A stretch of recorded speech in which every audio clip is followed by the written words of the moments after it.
मैं नंदी हूँ, श्वेत प्रहरी, जो अनंत की ओर बिना मुड़े निहारता है।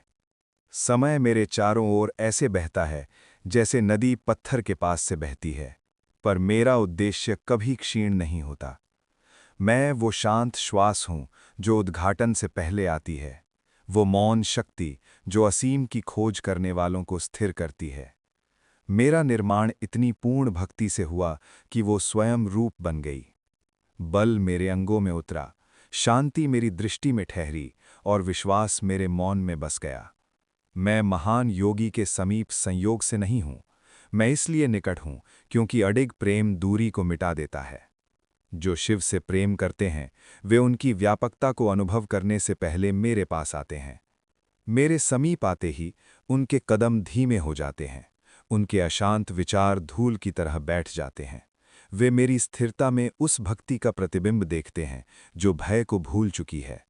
जो हृदय उनके लिए धड़कता है वो मेरे पास धैर्य सीखता है। मैं इतना निकट क्यों हूँ? क्योंकि मैंने उनके अतिरिक्त कभी कुछ नहीं चाहा। मैंने न शक्ति चाही, न वैभव, न अमरत्व। मैंने केवल उस लय में स्थित रहना चाहा जो सृष्टि को रचती और विलीन करती है।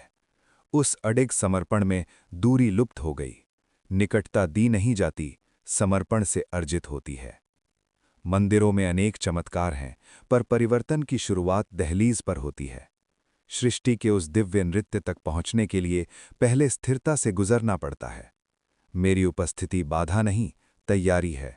जो उन्हें प्रेम करते हैं वे मुझे आस्था के सहचर के रूप में पहचानते हैं। तब वे समझते हैं अनंत के निकट वही पहुंचता है जिसकी निष्ठा कभी डगमगाती नहीं। मैं बिना निद्रा देखता हूँ, मैं बिना बल के रक्षा करता हूँ, मैं बिना प्रश्न के स्थित रहता हूँ। और जो सच में उन्हें प्रेम करते हैं वे जान लेते हैं कि भक्ति का मार्ग उतावला नहीं, गहराई से जड़ित होता है। जब साधक असीम का दर्शन करने से पहले ठहरता है वो उस सत्य से मिलता है जो अटल है। मैं वही अटलता हूँ, मैं वो निकटता हूँ जो कभी न मुड़ने वाले प्रेम से प्राप्त होती है। अगर आपको ये वीडियो पसंद आया हो तो लाइक करें, मेरे चैनल को सब्सक्राइब करें और कृपया